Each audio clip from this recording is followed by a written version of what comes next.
Take two. Okay, so ultimately, all of the knowledge that I've been getting has been coming to a compliance. And I remember having this meditation one day to where I went inside myself and ultimately I came outside of myself. So it was like I went in and I fell into myself. I ended up being around some ancestors. One of my ancestors pointed out like this puddle, like a small puddle of water. And I was like, how am I supposed to go in there? And it was like, just go in it. When I stepped into it, it became like an ocean of water. Falling deep down into that. After I got to the bottom of that, it's like I came to, it was like where the sun was. So it's like I was the sun above the house I was at the moment. So I'm like, actually like beside the sun. I'm like looking at the sun shine down on the house.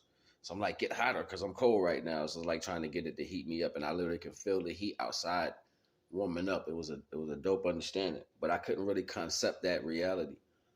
So ultimately having all these different downloads over the last few years, up into the last few months or whatever, and then becoming like it's coming in full circle. So ultimately, like it's explaining to me that value.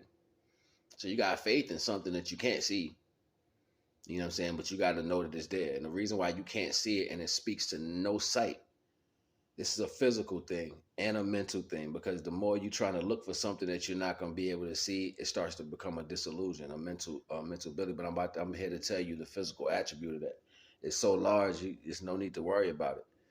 But everything happens in that same retrospect. So as we see light right here, the light has to be shadowed in. So it has to be something that keeps it here. So the black hole is the shadow of the divine on the other side of that. So you can imagine a giant, probably look like me, on the other side of a black hole, living his life normally, not even thinking about nothing, but being hit by another level of light. And that light is creating a shadow on him, and his shadow is magnanimous. Magnanimous. That means something else, like forgiving or something, whatever. It's very large. It's very mega size. You know what I'm saying? Like it's very large. So it's like if I had to have faith in something in front of me that I couldn't see, but I knew it was grandeur. I knew it was great, and the magnitude of his light would blind me if I ever was able to see it. I would have to think about that capability as an actuality. And then I look down and I see my shadow from the refraction of light. And then I would have to have a level of faith to understand how the energy transmutes through me and keeps going. So on another level of a dimension understood, incapable for me to see probably with my naked eye, but I know it's there because it's supported by the energy that's refracted through me. That's called consistent divinity. It's consistent divinity because the Most High shines light through each one of us, and it constantly goes. So light hits another precipice. We call these molecules and all of that, but it's dimensional aspects that house universes that don't see size, shape, or time like we do, but it's still in existence, and subsequently probably have a whole retrospect of what they believe in spirituality. But the more I'm able to refract that universal light through me and shine that through me, I guess that'll determine on the growth of my universe. What does that mean? Say like you got universes in you. Yeah, because the light that hits me, it hits me from a level, and after that first level, it hits me and it refracts through. It starts to do a buildup, like I was showing you in the incremental sevens. Incremental sevens, in the incremental sciences. So as the light refracts through me and it's going through me, like it has to go through me. You know what I'm saying? So it's going through me at different levels. It's getting hit, it's getting stopped before it can come out and turn to this side. See, I start to get darker on the backside. You see, because the light it don't really reach much, but as it goes, you see the shadow. These are levels of light. So if you could take me and split me into like 100 million slices all the way across, 100 million slices evenly, like thin slices, like just all the way across. Those are each levels of refractive light that's going to go through me. And as that come through me, each level is being ricocheted. Right there, it's a buildup of energy. Like I was showing you the incremental sevens. It might be creating values. It create values of energy dispersed. So they build up and then they disperse, build up and then disperse. That's called compilance of divine energy. So this is why it's important for us to meditate. We get a compilance. The more you moving around, you ain't getting that. You missing some of that, or you getting whatever's Like, you know what I'm saying, like it's starting to come to me more into idealism. Like it's so many of us going through this at one time, and we're being hit by these worlds at one one insignificant time, but you're comprehending this in the way you see it. So when you comprehend it, you're coming out with all these different feelings and ways of explaining these feelings, and ultimately you are protecting yourself around your bubble, and how far that circumference reaches out, it sets jurisdiction. That's the fears, that's the understanding, coupled by the replica of that energy, and other people agreeing with that energy, and they feeling it, and then that energy bubble getting big, and then we ultimately start creating an existence because of everybody going through their own world, and you're feeling it how you're feeling it.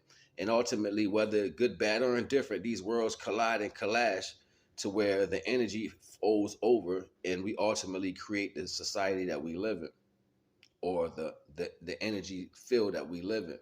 But ultimately, how this light is still refracting through, the divine light is going through me and still coming out of me. And on another level of dimensional aspect, it's versions of me and my image that live on this planet, good, bad, and indifferent, that came through me and live on this system of things.